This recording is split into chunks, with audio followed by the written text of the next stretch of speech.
Hello students, welcome back to my next video lecture. In this video lecture we are going to discuss the last type of reaction, that is redox reaction. Okay, redox is composed of two words, red ox. Red means reduction, ox means oxidation. और ये जो reduction and oxidation होते हैं they are totally opposite to each other. Okay, ये बिल्कुल opposite phenomenas होते हैं but they are complementary. What is the meaning of complementary? Means without reduction oxidation is not possible, and similarly without oxidation reduction is also not possible. Okay, so we are going to discuss a type of reaction called as redox reaction. For example, copper oxide on reacting with hydrogen is going to give water and copper. Okay, and in this reaction we can say that copper oxide is getting reduced to copper, and hydrogen is getting oxidized to water. Okay, and what is the meaning of reduction and oxidation we will discuss in the next slide. First of all, oxidation. Meaning of oxidation means when you add oxygen to a species. जब आप किसी substance में और या किसी reactant में oxygen add करोगे. Okay, और यू कैन से रिमूवल ऑफ हाइड्रोजन, या हाइड्रोजन रिमूव करोगे, और there is loss of electron from this species, या वो स्पीसीज जो है, जो रिएक्टेंट जिसकी हम बात कर रहे हैं, वो इलेक्ट्रॉन लूज कर देता है. At that time we call that substance is going oxidized, is getting oxidized. Okay, means इन तीनों में से एटलीस्ट एक भी अगर फिनोमिना हो रहा है किसी रिएक्टेंट पे, हम कहेंगे कि वो सब्सटेंस जो है वो ऑक्सीडेशन शो कर रहा है. ये तीनों में से एक भी हो सकता है, ये तीनों इकट्ठे भी हो सकते हैं, बट एटलीस्ट वन अगर हो जाए इन तीनों में से एक कोई भी, that is termed as oxidation. Okay, जैसे इन द प्रीवियस एग्जांपल, वो हाइड्रोजन क्या कर रहा था, hydrogen is getting oxygen from the copper oxide. तो हाइड्रोजन ने ऑक्सीजन ली, तो हम क्या बोलेंगे कि हाइड्रोजन गेट ऑक्सीडाइज्ड. हाइड्रोजन खुद क्या हो गया, हाइड्रोजन की क्या होगी, ऑक्सीडेशन. ओके, क्लियर, बिकॉज ये वाली डेफिनेशन सूट कर गई. Addition of oxygen to a species is called as the oxidation. और हाइड्रोजन में क्या ऐड हो रहा था, ऑक्सीजन, और it is becoming water. Okay, so that's why it is it is getting oxidized. And next, one more term which you have to learn across, that is reducing agent. What is the meaning of reducing agent? The substance which reduce other and itself getting oxidized is called reducing agent. जो substance खुद oxidize होकर दूसरे को reduce करेगा, that is called as the reducing agent. जैसे यहाँ इस example में hydrogen is getting oxidized to water, तो हाइड्रोजन की रिडक्शन ऑक्सीडेशन हो रही है, तो ये कॉपर ऑक्साइड की क्या करवा रहा है, रिडक्शन ना. एज आई सेड कि बिना रिडक्शन के ऑक्सीडेशन पॉसिबल नहीं है. तो इट मीन्स अगर हाइड्रोजन ऑक्सीडाइज हुआ है, तो इट मीन्स कुछ और, कोई और जो है वो रिड्यूस भी पक्का हुआ होगा. और कॉपर ऑक्साइड हुआ है रिड्यूस, किसकी वजह से हुआ, हाइड्रोजन की वजह से, क्योंकि अगर हाइड्रोजन ना होता तो रिडक्शन नहीं होती. So that's why we call hydrogen as a reducing agent, because इसी की वजह से इसने ऑक्सीजन छोड़ी और इसने पकड़ी. Okay, so reducing agent is that substance जो खुद ऑक्सीडाइज होता है और दूसरे को रिड्यूस करता है. तो जो सब्सटेंस खुद ऑक्सीडाइज हो रहा होगा that will be called as a reducing agent, क्योंकि वो दूसरे को रिड्यूस कर रहा होगा. ठीक है, जैसे in previous reaction hydrogen is getting oxidized, so it means hydrogen is a reducing agent in the previous example. Next is reduction. What is the meaning of reduction? Reduction and oxidation as I said earlier are totally opposite. तो reduction के case, oxidation के case में क्या होता है, addition of oxygen. तो reduction में क्या होगा, रिमूवल ऑफ ऑक्सीजन. ऑक्सीडेशन में क्या होता है, रिमूवल ऑफ हाइड्रोजन. तो रिडक्शन में क्या होगा, एडिशन ऑफ हाइड्रोजन. ऑक्सीडेशन में क्या होता है, लॉस ऑफ इलेक्ट्रॉन. तो रिडक्शन में क्या होगा, addition of electron. Okay, totally opposite to the oxidation. So a substance showing removal of oxygen or having addition of hydrogen or gaining electron, then we will call that substance is undergoing reduction. जो इन तीनों में से कुछ एक, at least कुछ एक करवा रहा हो, या तीनों इकट्ठे भी करवा रहा हो, तो भी that is called as the reduction. For example, in the previous example, इस example में क्या हो रहा था, जो कॉपर ऑक्साइड है that is losing oxygen and becoming copper. Okay, so losing oxygen means copper oxide is getting reduction. Okay, and what is oxidizing agent? जो substance खुद रिड्यूस हो और दूसरे को ऑक्सीडाइज करे. Okay, that is called as the oxidizing agent. तो copper oxide इस example में खुद रिड्यूस हो रहा है और हाइड्रोजन को कर रहा है ऑक्सीडाइज. सो कॉपर ऑक्साइड क्या हुआ? It is a reducing agent in case of this example. Some more redox reaction example. Okay, अब हम समझेंगे कि कुछ और एग्जांपल से समझेंगे कि रिडॉक्स रिएक्शन क्या होती है. For example H2S and chlorine is going to give HCl and sulfur. Okay, in case of H2S, H2S gets converted to sulfur.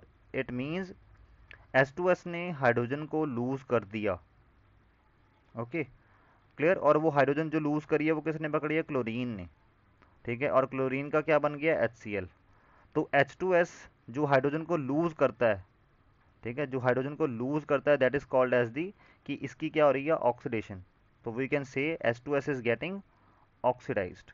और हाइड्रोजन को पकड़ा किसने? क्लोरीन ने. The substance which gain hydrogen is called as the getting reduced. तो chlorine की क्या हो रही है? Reduction. Cl2 is getting reduced and H2S is getting oxidized. Okay, and Cl2 reduce होके क्या बन रहा है? HCl. और H2S ऑक्सीडाइज होके क्या बन रहा है? सल्फर. ओके, और अगर इसमें हमने बताना हो कि व्हाट इज रिड्यूसिंग एजेंट, कौन सा सब्सटेंस है जो ऑक्सीडाइज हुआ है? H2S. ओके, तो ऑक्सीडेशन जिसकी होती है वो क्या होता है? दूसरे के लिए एज अ रिड्यूसिंग एजेंट बोलते हैं उसको. तो H2S is reducing agent and Cl2 is oxidizing agent in case of this example. Okay, now we will move to the second example. Copper plus oxygen is giving copper oxide. Only one product is there. Okay, clear. So copper is gaining oxygen. Okay, copper जो है वो oxygen gain कर रहा है. Clear. और oxygen gain करने का मतलब क्या है? कि कॉपर क्या हो रहा है? कॉपर की क्या हो रही है? Oxidation. It means copper is gaining oxygen means copper is getting oxidized. Okay, और ऑक्सीजन ऐसे बोल देंगे कि ऑक्सीजन खुद को ही लूज कर रहा है, क्योंकि इंडिविजुअल तो रहेगा नहीं O2. क्लियर. वो CO की after adding to the copper, see oxygen जो है वो इंडिविजुअल एग्जिस्टेंस ना होके वो कॉपर के साथ एग्जिस्ट करेगा. ओके, तो हम बोलेंगे कि O2 gets converted to COO means it is getting reduced. तो O2 की क्या हो गई? खुद की रिडक्शन. और कॉपर की क्या हो गई इसकी वजह से? ऑक्सीडेशन. Okay, clear. तो कॉपर यहाँ पे क्या हुआ? रिड्यूसिंग एजेंट, अगर एजेंट्स की टर्म में बात करनी है. ठीक है, copper is a reducing agent और oxygen is oxidizing agent. Okay, अगर हमने इसी कंसेप्ट को यहाँ पे, तो हमने ऑक्सीजन वाला कंसेप्ट लगाया ना, कि इसने ऑक्सीजन लूज करी, इसने ऑक्सीजन गेन करी, सो दैट्स वाई ये इसकी ऑक्सीडेशन हो रही है और इसकी रिडक्शन हो रही है. ठीक है, बट अगर आप इलेक्ट्रॉन वाला कंसेप्ट लगाओ, जो इलेक्ट्रॉन वाला कंसेप्ट है, जो गेन और लूज वाला कंसेप्ट है, कि जब लॉस होते हैं electron that is called as the oxidation, जब गेन होते हैं that is called as the reduction. ये वाला कंसेप्ट हर जगह वैलिड है. कैसे? जैसे कॉपर जब फ्रीली एग्जिस्ट करता है उसके ऊपर चार्ज कितना है? जीरो. ऑक्सीजन जब फ्रीली एग्जिस्ट करता है उसके ऊपर चार्ज कितना होता है? जीरो. उसको बोलते हैं ऑक्सीडेशन स्टेट.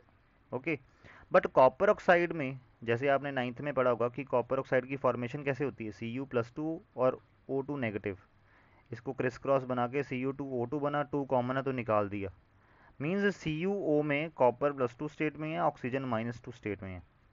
ओके, तो कॉपर 0 से +2 स्टेट में चला गया. यहाँ पे कॉपर किस स्टेट में है? +2 में. और ऑक्सीजन किस स्टेट में है? -2. तो कॉपर +2 से चला गया, सॉरी 0 से चला गया +2 स्टेट में. 0 to +2 कैसे क्या होगा? By losing electron. ओके, और इलेक्ट्रॉन लूज करने को क्या बोलते हैं? ऑक्सीडेशन. सिमिलरली ऑक्सीजन 0 से -2 चला गया. 0 to -2, नेगेटिव. 0 मतलब न्यूट्रल, उससे नेगेटिव होगा, मतलब इसने क्या किया? Gain of electron. और गेन ऑफ इलेक्ट्रॉन का मतलब क्या होता है? What is the meaning of gain of electron? Gaining electron का मतलब होता है रिडक्शन. ओके, तो ऑक्सीजन की क्या हो गई है? रिडक्शन. तो आप लूज और गेन वाले कंसेप्ट से भी समझ सकते हो, बट आपको उस केस में सभी की ऑक्सीडेशन स्टेट्स पता होनी चाहिए. जैसे फ्री जो एलिमेंट होता है, जब एलिमेंट फ्री स्टेट में एग्जिस्ट करता है तो उसकी 0. जब वो कंबाइंड स्टेट में एग्जिस्ट करता है तो डिपेंडिंग अपॉन कि उसकी कौन सी वो शो कर सकता है। जैसे आपको पता है कि कॉपर ऑक्साइड में कॉपर +2 में और ऑक्सीजन -2 में, तो +2 -2, तो 0 to +2 कैसे हुआ होगा, by losing the electron, and 0 to -2 कैसे होगा, bye gaining the electrons. Okay, and next example is SO2 is reacting with H2S hydrogen sulfide and giving water and 3 sulfur.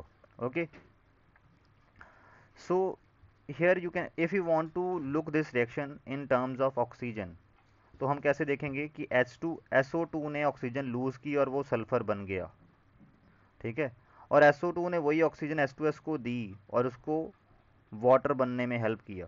Okay, तो SO2 is losing oxygen means SO2 is getting reduced, and H2S is gaining oxygen means H2S is getting oxidized। इसकी हो गई oxidation और इसकी हो गई reduction. Okay, clear. तो it means SO2 is losing oxygen form sulfur means sulfur dioxide। okay, means sulfur dioxide is getting reduced और H2S is gaining oxygen and forming water means getting oxidized। okay, अब इसको समझते हैं by the electron concept, क्योंकि वो हर जगह applicable है। Clear, जैसे आपको हो सकता है कि हाइड्रोजन और ऑक्सीजन के टर्म में इसको समझना मुश्किल हो रहा हो। क्लियर, तो हम इसको ऐसे समझते हैं by the electron concept. Sulphur SO2 में +4 स्टेट में होता है। ओके, ऑक्सीजन -2 स्टेट में होता है।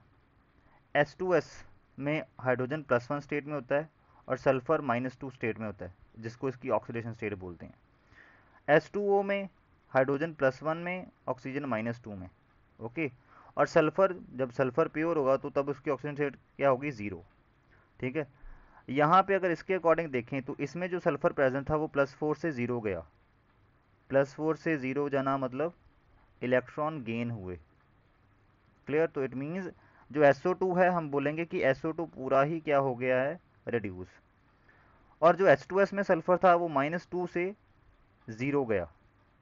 -2 से 0 जाने का मतलब क्या है, 2 इलेक्ट्रॉन जो हैं वो लॉस कर दिए। और 2 इलेक्ट्रॉन लॉस करने का मतलब है कि ये जो पूरा आप रिएक्टेंट है, आप पूरे रिएक्टेंट को बोलोगे कि ये जो पूरा रिएक्टेंट है that is getting reduced, so that's why H2S is getting reduced and SO2 is getting oxidized। okay, so electron concept के अकॉर्डिंग आप देख लो, जो कि हर जगह एप्लीकेबल हो जाएगा आपके लिए। ठीक है, सिमिलरली इसमें क्या है, H2S plus I2 is giving 2HI plus sulphur. ठीक है, तो हम ऐसे बोल सकते हैं कि H2S जो है वो अपना हाइड्रोजन निकाल के आयोडीन को दे रहा है तो HI बन रहा है, और ये खुद हाइड्रोजन लूज कर रहा है। ठीक है, तो H2S जो है वो हाइड्रोजन लूज कर रहा है, तो इसकी क्या हो रही है, ऑक्सीडेशन। और I2 क्या है, हाइड्रोजन गेन कर रहा है, तो इसकी क्या हो रही है, रिडक्शन। ओके, बट अगर आपने इलेक्ट्रॉन कंसेप्ट से देखना है तो उससे भी देख सकते हो। जैसे H2S के केस में +1 ये -2 स्टेट में होता है। ओके, और I2 आयोडीन प्योर है तो इसकी ऑक्सीजन स्टेट क्या है, 0। HI में आयोडीन की ऑक्सीजन स्टेट क्या है, -1। ओके, और हाइड्रोजन की ऑक्सीजन स्टेट क्या है, +1। ओके, और सल्फर जब इंडिपेंडेंट हो गया, जब खाली अकेला रह गया, एलिमेंटल फॉर्म में आ गया, तो इसकी ऑक्सीजन स्टेट क्या है, 0। तो यहाँ से -2 से 0 में गया है जो इसमें सल्फर प्रेजेंट था, तो इसकी पूरे की क्या हुई है, -2 to 0 जाने का मतलब क्या है, मतलब इलेक्ट्रॉन लूज करना। नेगेटिव से कोई न्यूट्रल चीज़ कब होती है, जब इलेक्ट्रॉन लूज कर देती है, तो इसकी क्या हुई है, ऑक्सीडेशन। और आयोडीन जो है वो 0 से -1 में चला गया। 0 से -1 जाना मीन्स इलेक्ट्रॉन गेन हुआ। ओके, और इलेक्ट्रॉन गेन होने का मतलब क्या है, इलेक्ट्रॉन गेन होने का मतलब है कि आपने इस आयोडीन की क्या हुई है, रिडक्शन। तो इलेक्ट्रॉन वाले कंसेप्ट के अकॉर्डिंग देख सकते हो, और इस एग्जांपल को आप हाइड्रोजन वाले कंसेप्ट के अकॉर्डिंग भी देख सकते हो। वहाँ से भी आपके पास यही आएगा कि this is losing hydrogen so that's why it is getting oxidized, और iodine is gaining hydrogen so that's why it is getting reduced. Okay, और रिड्यूसिंग एजेंट और ऑक्सीडाइजिंग एजेंट, जो सब्सटेंस खुद ऑक्सीडाइज होता है इसको क्या बोलेंगे, रिड्यूसिंग एजेंट। ओके, अगर एजेंट की टर्म में बोलना है, और आयोडीन जो है वो खुद क्या हो रहा है, रिड्यूस, तो इसको क्या बोलेंगे, ऑक्सीडाइजिंग एजेंट। Okay, clear. और similarly this is the next example. Okay, इस एग्जांपल में MnO2 में जो मैंगनीज, इसको इलेक्ट्रॉन कंसेप्ट के अकॉर्डिंग ही देखना है हमने, ठीक है। MnO2 में जो मैंगनीज है वो +4 स्टेट में है, और HCl के केस में जो क्लोरीन है वो -1 स्टेट में है, और MnCl2 के स्टेट के केस में जो मैंगनीज है वो +2 स्टेट में है, और जो क्लोरीन है वो -1 स्टेट में है। ओके, क्लोरीन की -1 ही रहती है, ठीक है, जब भी वो कंपाउंड की फॉर्म एग्जिस्ट करता है मेजरली। और क्लोरीन यहाँ पे Cl2 जो है, क्लियर, एलिमेंटल फॉर्म में आ गया तो 0, और H2O में हाइड्रोजन +1, ऑक्सीजन -2। तो आप देखोगे मैंगनीज +4 से +2 चला गया। +4 से +2 जाने का मतलब क्या है कि 2 इलेक्ट्रॉन गेन करे, क्लियर। और 2 इलेक्ट्रॉन गेन करने का मतलब क्या है कि MnO2 is getting reduced.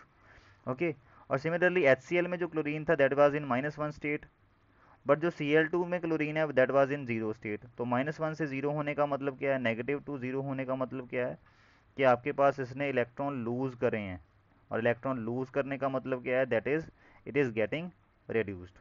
Okay, sorry, it is getting, electron lose करने का मतलब है oxidation, it is getting oxidized, ठीक है। अब अगर इसको आपने इलेक्ट्रॉन वाले कंसेप्ट से आपको कॉम्प्लिकेट लग रहा है, आपने वैसे देखना है, ठीक है, बाय हाइड्रोजन कंसेप्ट वो भी देख सकते हैं। HCl ने हाइड्रोजन लूज करी है, तभी तो HCl से Cl2 बना होगा। तो हाइड्रोजन लूज करी HCl ने, तो आपके पास क्या बन गया, इसकी क्या हुई है, ऑक्सीडेशन, ठीक है, क्लियर। और ऑटोमेटिकली अगर इसकी ऑक्सीडेशन हुई होगी तो दूसरे वाले की क्या हुई होगी, रिडक्शन। सिंपल, ऐसे देख लो, क्लियर। इलेक्ट्रॉन कंसेप्ट लगाना थोड़ा सा टिपिकल सा है, क्योंकि आपको ऑक्सीडेशन स्टेट फाइंड आउट करनी पड़ती है, क्लियर। जो आपको पता होता है कि सॉल्ट फॉर्मेशन, जैसे MnO2 कैसे बनता है, जब Mn+4 और O2 नेगेटिव जो है आपस में कंबाइन करते हैं, there is formation of MnO2। Okay, criss cross method, ये थोड़ा सा आपको ध्यान में रखना पड़ता है। अगर नहीं आ रहा दिमाग में तो आप हाइड्रोजन और ऑक्सीजन वाला जो बेसिक कंसेप्ट है वो लगा सकते हो। जैसे इसमें क्या हुआ, इसकी रिडक्शन कैसे हुई, क्योंकि मैंगनीज ने MnO2 में जो मैंगनीज है उसने ऑक्सीजन छोड़ दिया। ओके, और ऑक्सीजन छोड़ने को क्या बोलते हैं, that is also called as the reduction, clear. तो इस पे तीनों डेफिनेशंस लग रही थी, इसने ऑक्सीजन छोड़ी है, क्लियर, इसलिए हम बोल रहे हैं कि इसने क्या कर रहा है, this is showing reduction. Okay, clear. इसने हाइड्रोजन छोड़ी है, so that's why it is getting oxidized. और अगर इलेक्ट्रॉन के कंसेप्ट में देखना है तो इसने इलेक्ट्रॉन पकड़े हैं, इसने इलेक्ट्रॉन छोड़े हैं, so that's why it is getting reduced and it is getting oxidized, ठीक है। तीनों कंसेप्ट इस एग्जाम्पल पे लग रहे हैं, तो तीनों में से आप किसी के अकॉर्डिंग भी देख सकते हो। Okay, so these are some examples of redox reactions. Now some day-to-day life examples which we observe. Okay, effect of oxidation in everyday life. For example, corrosion of metals. corrosion of metals क्या होता है कि metal की जो surfaces होती हैं, जैसे metal की जो surface है, ओके, उस पर कुछ अनवांटेड लेयर्स बन जाना, layers, okay, clear, due to action of atmospheric gases and moisture और एटमॉस्फेरिक गैसेस के एक्शन की वजह से मेटल की सरफेस पे लेयर, अनवांटेड लेयर्स बन जाना, that is called as the corrosion of metal. Okay, for example, copper जब एटमॉस्फेरिक ऑक्सीजन से रिएक्ट कर जाता है तो कॉपर बिकम्स कॉपर ऑक्साइड, और वो ब्लैक कलर का होता है।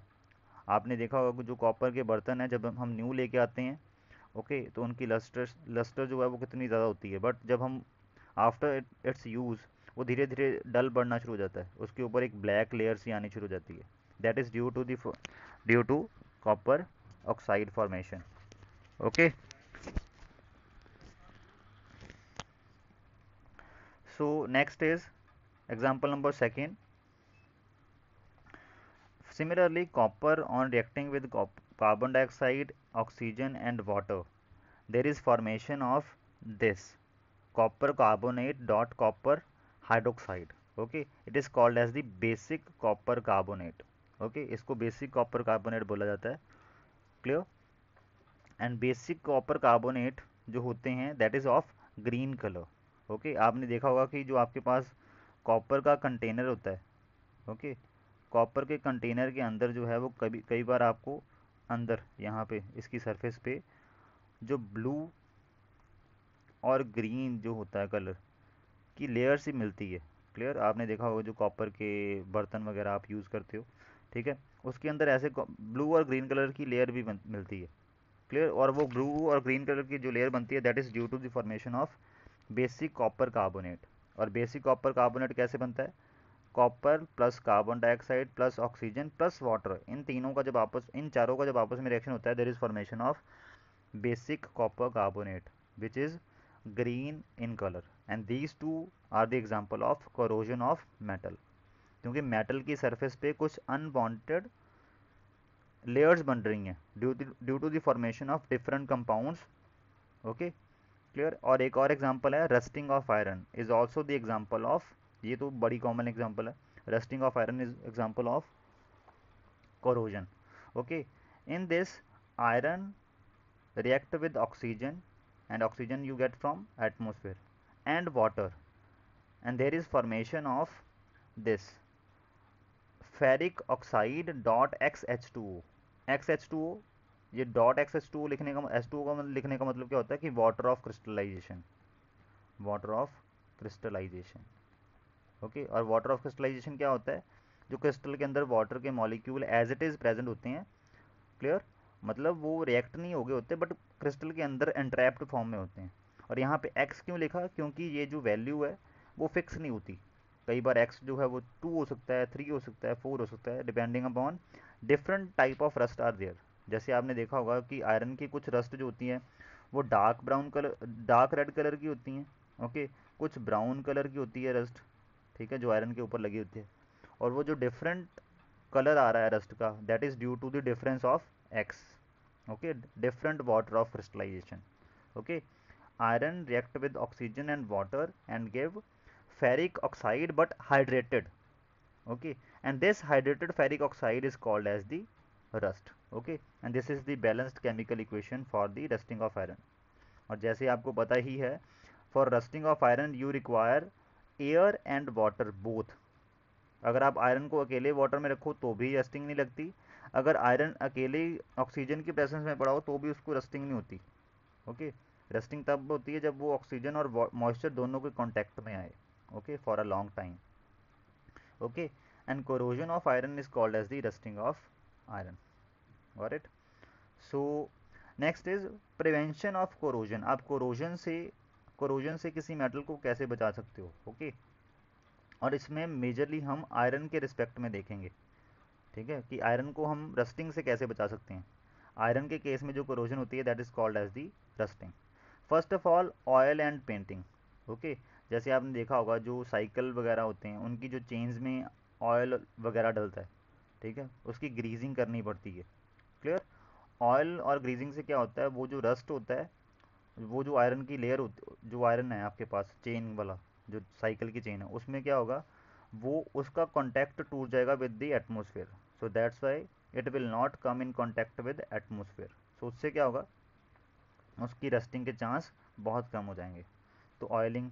दूसरा पेंटिंग। पेंटिंग तो आपको पता ही है, जैसे आपने देखा होगा कि अगर आयरन की गेट्स और ग्रिल्स होते हैं उनके ऊपर पेंट करके रखते हैं, क्लियर। पेंट से क्या होता है, पेंट से भी जैसे मान लो आपके पास ये आयरन का ऑब्जेक्ट है, इसके ऊपर एक लेयर बन जाएगी, ये पेंट की लेयर है, ओके, और ये आयरन है आपका, क्लियर। उससे क्या होगा, आयरन का जो कॉन्टैक्ट है विद दी एटमोसफेयर, जैसे ये एटमोसफेयर है, इस एटमोसफेयर में ऑक्सीजन भी होगा और वाटर भी होगा, ठीक है, क्लियर।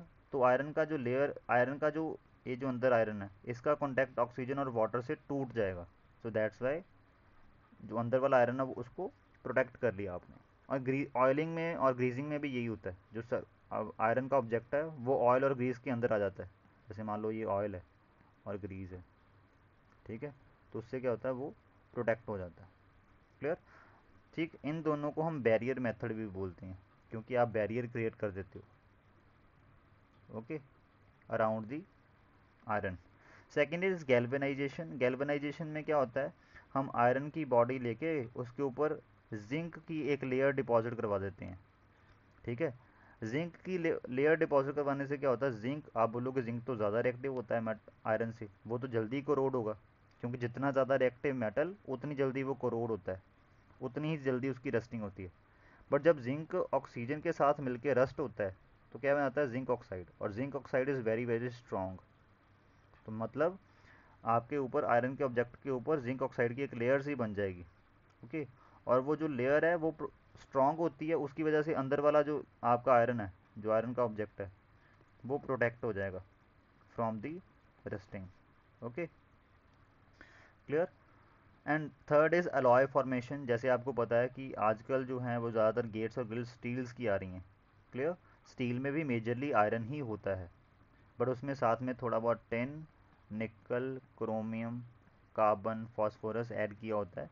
ये जो ऐड करते हैं हम आयरन में, मेजरली 90 to 95% आयरन ही होता है स्टील में। बट इनकी एडिशन की वजह से जो हम इन सभी का मिलके एक अलॉय क्रिएट करते हैं, अलॉय, ठीक है, वो अलॉय जो है वो that is quite inert toward rusting. Clear. जो अलॉयज़ हैं उनको हम क्यों बनाते हैं, क्योंकि हम उनकी प्रॉपर्टी एनहांस करनी चाहते हैं। क्लियर। तो अलॉय फॉर्मेशन से भी आप कोरोजन को प्रोटेक्ट कर सकते हो। ओके, जैसे एग्जांपल होगी स्टील की। स्टील में भी मेजरली आयरन होता है, बट स्टील जो है वो इजीली कोरोड नहीं होता। तभी तो आजकल जो स्टील्स की गेट्स एंड ग्रिल्स आती हैं उन पे आपको पेंट करने की ज़रूरत नहीं पड़ती, वो वैसे ही रस्ट फ्री होती हैं। ओके, और you can say they will take a long time to get rust. Okay, अब जिंक ऑक्साइड वाली गैल्वेनाइजेशन की थ्योरी पर समझते हैं। Zinc oxide save iron as it is lustrous and have more strength than more strength, thus preventing iron from further corrosion. Okay, एक तो ये lustrous है तो उसकी जो चमक है वो बरकरार रहती है, ठीक है। और इसकी वजह से जो जिंक ऑक्साइड है, सरफेस जो है, जो लेयर है वो जिंक ऑक्साइड की लेयर क्या है, एक स्ट्रॉन्ग लेयर है। तो उसकी वजह से क्या होगा, वो टूटेगी नहीं और अंदर वाला जो आयरन है that is safe inside. Clear. और रस्ट क्या डिसएडवांटेज क्या है, this is the disadvantage of rust, you can say disadvantage of rust. Rusting का डिसएडवांटेज क्या है, rust is a soft and porous substance which gradually falls of.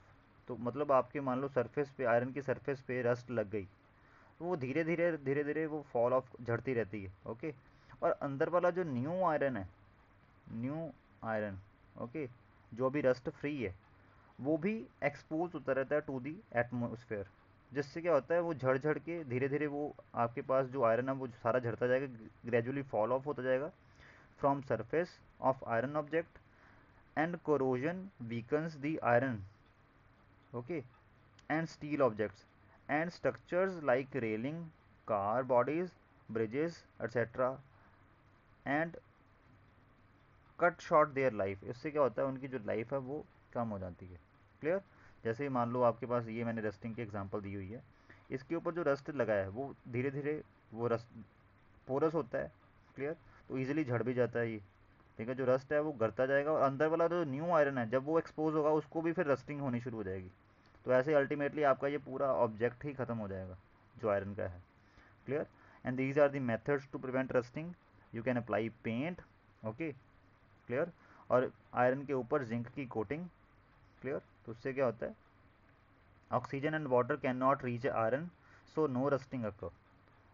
Clear. हाँ, अगर आपके पास सरफेस ब्रेक हो जाएगी, ओके, उस टाइम क्या होगा, उस टाइम हो सकता है अंदर वाला आयरन एक्सपोज हो जाए, बट जिंक कोशिश करता है कि जो ऑक्सीजन और वाटर है वो उसको अपनी तरफ ले जाता है। क्लियर। और आयरन के साथ रिएक्ट होना ही नहीं देता, तो भी थोड़ा बहुत प्रोटेक्ट कर लेता है। Okay, but one point to be noted that galvanized iron, मतलब ऐसा आयरन जिसके ऊपर जिंक की कोटिंग हुई हो, is not used in making food cans. इनको फूड कैन बनाने के लिए यूज़ नहीं करते, बिकॉज जो जिंक होगा, जिंक के आयंस होंगे जो उस पर्टिकुलर गैल्वेनाइज्ड आयरन के ऊपर लगे हुए होंगे, दैट आर पॉइजनस, तो वो हमारे फूड में जाएंगे, that will leads to the food poisoning. Okay, next and the second, जैसे हम पढ़ रहे थे कि effect of oxidation in our everyday life, first was corrosion of metal. Okay, clear, जिसमें हमने रस्टिंग ऑफ आयरन भी पढ़ा। Okay, and second is rancidity. Okay, rancidity, what is the meaning of rancidity, incomplete or complete oxidation or hydrolysis of fats and oils when exposed to air, light or the moisture, or by bacterial action, resulting to the unpleasant taste and odor due to the formation of rancid. Okay, and this process is called as the rancidity. जो हम food items खाते हैं उनमें fats and oils होते हैं. Okay, जब उन fats and oils की ऑक्सीडेशन हो जाती है, ड्यू टू दैट ऑक्सीडेशन आपके पास कुछ नए अनवांटेड केमिकल्स बन जाते हैं. Okay, on that particular food item. Clear? और उस पर्टिकुलर फूड आइटम पे जो अनवांटेड सब्सटेंस बन गया है उसको क्या बोलते हैं? रेंसिड. ओके, क्योंकि वो एसिडिक नेचर का होता है और वो उसको रेंसिड बोला जाता है. और इस फिनोमिना को क्या बोला जाता है? रेंसिडिटी. क्लियर? और fats and oil after rancidity they got converted to aldehydes and ketones. अब ये क्या है एल्डिहाइड और कीटोन? ये कुछ टाइप ऑफ कंपाउंड्स होते हैं. क्लियर? और these type of compounds are not edible. इनको आप खा नहीं सकते. These are not edible. Okay, clear? अगर खाओगे तो आपको फूड पॉइजनिंग हो जाएगी. ओके, तो रेंसिडिटी में होता क्या है अगर आपने कट शॉर्ट बोलना है? Fats and oils which are present in food materials after rancidity got converted to aldehydes and or ketones. Okay, और both. क्लियर? नेक्स्ट, अब इसकी प्रिजर्वेशन कैसे करनी? इसमें भी यही होता है, जो फैट्स एंड ऑयल्स होते हैं, ठीक, उनकी ऑक्सीडेशन होके एल्डिहाइड्स एंड कीटोन्स बनते हैं. Got it? Next, prevention of methods for rancidity. First one is by using antioxidants. Antioxidants क्या करते हैं? वो जैसे आपने फूड मटेरियल में एंटीऑक्सीडेंट, ये फूड मटेरियल है, चिप्स हैं आपके पास, आपने इसमें एंटीऑक्सीडेंट्स डाल दिए. ठीक है, वो क्या करेंगे? एंटीऑक्सीडेंट्स ऑक्सीजन सारी अपनी तरफ ग्रैब कर लेंगे और फूड मटेरियल के साथ ऑक्सीजन रिएक्ट नहीं हो पाएगी, ऑक्सीजन का कॉन्टैक्ट टूट जाएगा. ओके, सो दैट्स वाई आपका जो फूड मटेरियल है वो ऑक्सीजन से रिएक्ट नहीं होगा, तो उसकी ऑक्सीडेशन नहीं होगी. ठीक है, जैसे यहाँ पे देखो, ये ब्रेड की ऑक्सीडेशन होके यहाँ पे ये ख़राब हो रखी है. ओके, यहाँ पे ये क्या बन गया है? रेंसिड बन गया है. क्लियर? जैसे ये आपके चिप्स भी रेंसिड हो चुके हैं यहाँ से, रेंसिड. Okay, clear? अब नेक्स्ट आपके पास आता है दूसरा, ये हो गया बाय यूजिंग एंटीऑक्सीडेंट्स लाइक, जैसे नेचुरल और सिंथेटिक दोनों तरह के एंटीऑक्सीडेंट्स आते हैं. जैसे नेचुरल कौन सा होता है? Ascorbic acid. विटामिन सी में होता है ये एस्कॉर्बिक एसिड. ओके, या विटामिन सी होता है एस्कॉर्बिक एसिड. ठीक है, तो आप विटामिन सी ऐड कर सकते हो. विटामिन सी किस में होता है ज़्यादातर? सिट्रस फ्रूट्स में. ओके, सिट्रस फ्रूट्स में, जैसे आपके पास स्वीट लेमन हो गया like that. Okay, and synthetic में जैसे ब्यूटाइलेटेड हाइड्रोक्सी एनिसोल, इसको शॉर्ट फॉर्म में बोलते हैं BHA. This is synthetic antioxidant. Okay, कभी कभार आपने कोई फूड आइटम परचेज किया होगा तो उसमें देखना ये लिखा होता है, उसके बैक में जो इंग्रेडिएंट्स होते हैं उन पर लिखा होता है BHA is present, butylated hydroxy anisole. और इनके अलावा भी कई टाइप ऑफ ऑक्सीडेंट्स हैं, एंटीऑक्सीडेंट्स हैं. Okay, you can search from Google. तो but these are some type of antioxidants which you are used to prevent your food from rancidity. Okay, second तरीका क्या है? storing food in cool and dark places in which little exposure to oxygen as well as light. Okay, क्योंकि oxygen plus light, air plus light, ये दो major conditions हैं जिन पे rancidity fast होती है, जिन पे बैक्टीरियल ग्रोथ फास्ट होती है. तो आपको एक तो उनको डार्क प्लेसेस में एक्सपो रखना है और दूसरा कूल प्लेसेस पे रखना है, क्योंकि cooling will lead to the less development of bacterias. Okay, उनका जो रेट ऑफ ग्रोथ है वो बैक्टीरिया का वो स्लो हो जाता है. ओके, तो जिससे रेंसिडिटी भी स्लो डाउन हो जाती है. Okay, and some more methods to prevent rancidity, that is for example nitrogen gas filled. जैसे आपने चिप्स के पैकेट देखे होंगे, उसमें हवा कितनी ज़्यादा भरी होती है. ठीक है, वो जो एयर भरी होती है वो एक्चुअल में एयर नहीं, वो नाइट्रोजन गैस होती है. कोई भी आप गैस भर सकते हो जो उसके अंदर वाले फूड आइटम को मतलब एटमोसफेयर के कॉन्टैक्ट से आने से रोके. तो आप क्या करते हो? इसको एयर टाइट रखते हो. दूसरा इसमें क्या भर देते हो? नाइट्रोजन भर देते हो. Nitrogen is cheap, so that's why you fill nitrogen. आप और भी इनर्ट गैसेस भर सकते हो, जैसे हीलियम भर सकते हो, नियॉन भर सकते हो. Okay, clear?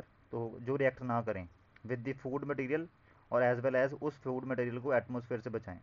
तो अभी तो लेज़ के पैकेट, चिप्स के पैकेट कितनी कितनी देर तक दुकानों पे पड़े रहते हैं और फिर भी एज इट इज़ होते हैं. ठीक है, सेकंड है oil preservation in case of pickles. अचार में आपने देखा होगा ठीक, हम क्या करते हैं उसमें ऑयल डालते हैं, different type of oils add करते हैं, ठीक है, उसमें सिरका विनेगर ऐड करते हैं, क्लियर, और उसको एयर टाइट जार में रखते हैं, यहाँ से ऊपर अच्छे से बंद रखते हैं, क्लियर। उससे क्या होता है, जो आपके पास जो पिकल्स हैं उनकी क्या होगी, उनकी रेंसिडिटी ईजिली उनमें रेंसिड ईजिली नहीं बनेगा, okay, by these two, okay. And fourth, cool environment, ये तो आपको बताया गया है कि कूल एनवायरनमेंट रखने से क्या होता है, बैक्टीरियल ग्रोथ जो है वो स्लो हो जाती है। सो rancidity is the second example of natural oxidation, okay, or you can say everyday example of oxidation, okay, clear. And this oxidation is not good for us, okay. Similarly, corrosion is also not good oxidation for us. So this is all about redox reaction, okay, and its everyday application. So see you in the next class, and in the next class we will start new chapter, okay. That's it. Thank you, students.